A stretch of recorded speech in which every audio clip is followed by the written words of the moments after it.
So here we come to one of the more famous encounters.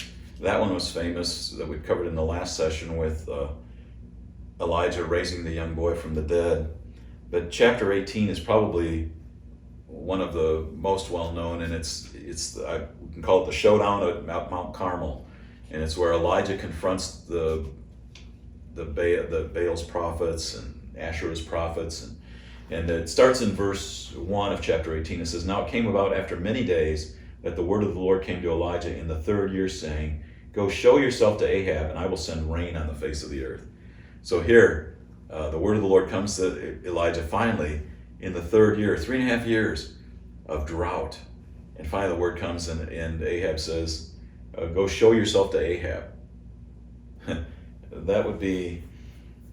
That would be a little bit intimidating to think, go show yourself somebody that is steaming mad at you because you told him it's not going to rain unless I say so, and you haven't said so for 3.5 years, and people are, hunting for food. There's no water. Things have dried up. And so we get to verse 17. It says, "And it came about when Ahab saw Elijah that Ahab said to him, 'Is this you troubler of Israel?'" Ahab was pretty upset with Elijah. I look at it like today we have some social issues and things going on in society, and we've got like the issue of global warming and people saying the earth will be burned up and whatever. And it's because of what man has done. And I would say, the earth is going to be burned up because of what man has done. But it's not because of our emissions, it's because of our sin. It says, the earth and its work shall be burned up. There's a day when there'll be judgment, when fire will come. There was a judgment of water in Noah's day, there'll be a judgment of fire. And the earth and its works will be burned up, and it'll be caused by man.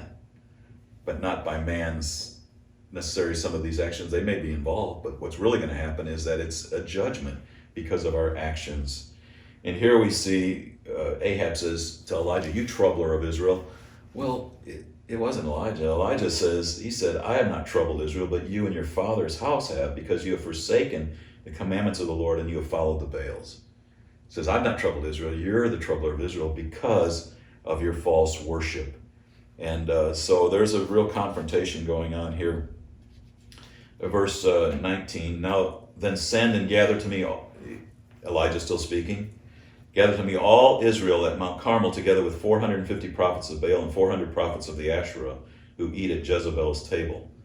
Ooh, Jezebel is, the leading woman in the whole country, and she is hosting these false prophets and these prophets of this false god.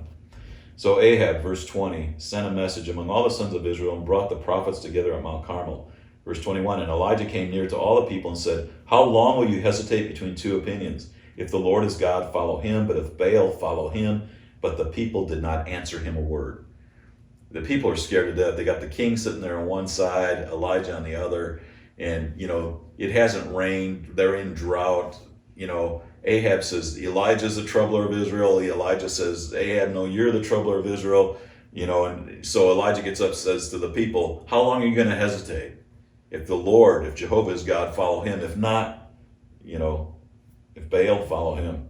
Verse 22, "Then Elijah said to the people, I alone am left a prophet of the Lord, but Baal's prophets are 450 men.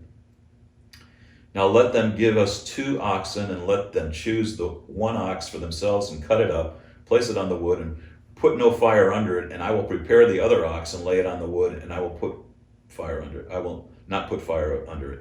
Then you call on the name of your God, and I will call on the name of the Lord, and the God who answers by fire, he is God." And all the people answered and said, "That is a good idea." So they're getting pretty hyped up. You got a show going on. This is a showdown. This is,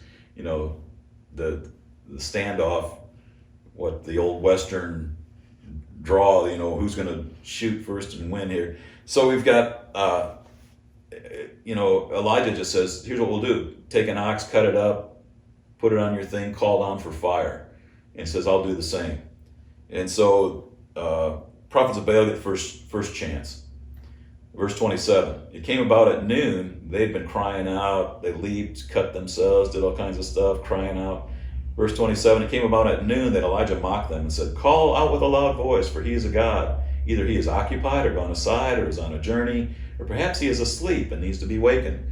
He's just taunting. Man, Elijah is taunting. In fact, I've heard the indication here is he is occupied or gone aside is more like maybe he's going to the bathroom. Maybe he's taking a potty break. Elijah is in their face. And so verse 20, so they cried out with a loud voice and cut themselves according to their custom with swords and lances until the blood gushed out on them. So they're doing everything they can to get fire to come down from Baal. But Baal is a fake god. Baal is at best a principality or power in the heavenlies that's a fallen angel at best, and he's not able to answer with the power that they're looking for. So verse 36, and here's a key verse. It says, then it came about at the time of the offering of the evening sacrifice. What Elijah did wasn't just arbitrary. He's coming at an appointed time.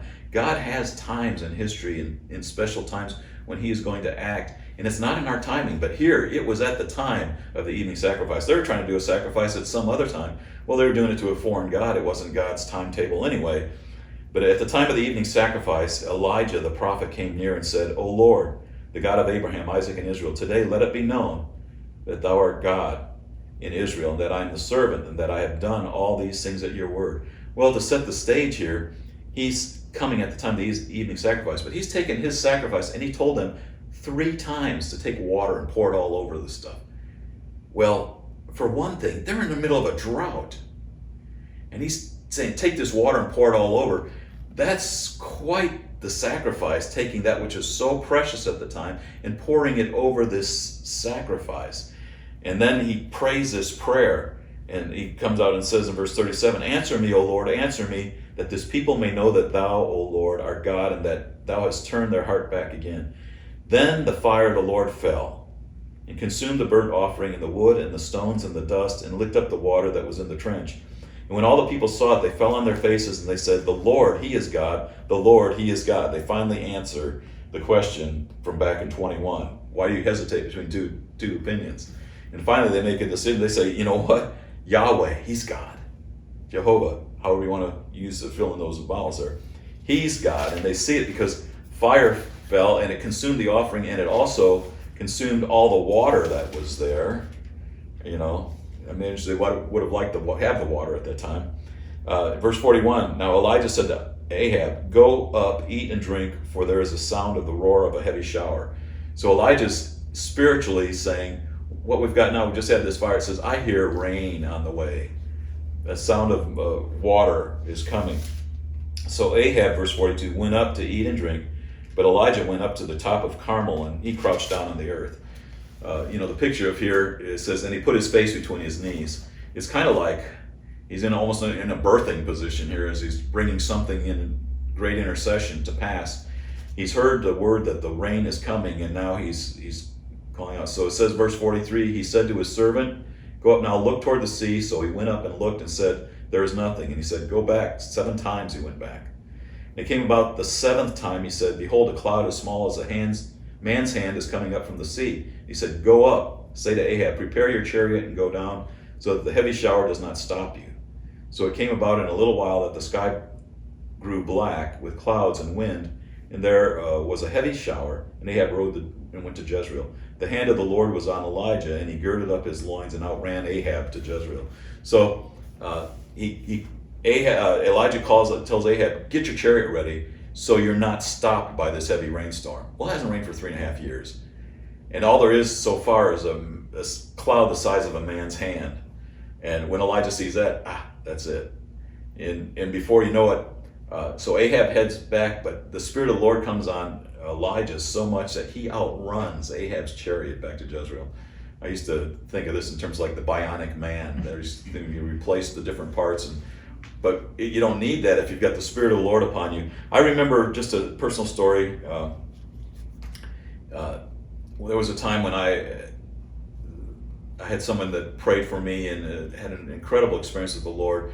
The next day, for 4 hours, just the presence of the Lord was upon me. And I remember it was so amazing. I was begging the Lord, don't ever leave, don't ever go. I mean, this was so amazing, just his presence. And I wasn't doing anything spiritual or anything. I just woke up that morning, But it was so amazing that I was so invigorated, I went to my backyard and ran. Now I was probably, I was in my mid 40s, and I didn't run very well at this point. I don't run at all now, but I didn't run very well at that point. But it's like the Spirit of the Lord was on me, and I ran. It was like, I just related so much to this Elijah story, because it's like, you got to do something. There's such an invigoration. There's such a presence that you really know it's a supernatural invasion of your body, and you just have to express it some way. So Elijah expressed it by outrunning the chariot. So we'll end with this session there, and we'll get to the next step to end 1 Kings.